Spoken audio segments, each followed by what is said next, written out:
Hi friends, আজকে আমরা যাচ্ছি পুষ্পা টু দেখতে।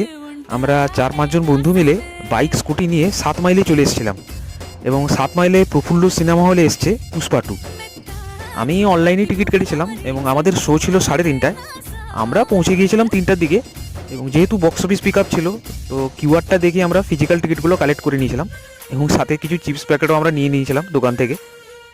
তারপরে আমরা ওইখানেই সামনে ঘোরাঘুরি করছিলাম এবং আস্তে আস্তে করে ভিড়ও বাড়ছিল এবং দেখতেই পাচ্ছিলাম যে এই সিনেমাটার কতটা ক্রেজ। দেখতে দেখতে 3:30 পেরিয়ে গেছিলো, আমরা হলে এখনও ঢুকিনি।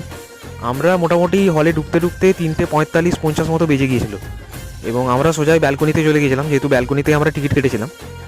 এরপর সিটে বসার 5 মিনিট পরেই সিনেমা স্টার্ট হয়ে গেল এবং চিপস প্যাকেটগুলো সদ্ব্যবহার করতে করতে আমরা সিনেমাটা পুরো এনজয় করলাম। তারপরে আমরা ওখান থেকে বেরিয়ে একটা রেস্টুরেন্টে গিয়ে একটা করে এগরোল খেয়ে আমরা বাড়ি চলে এলাম।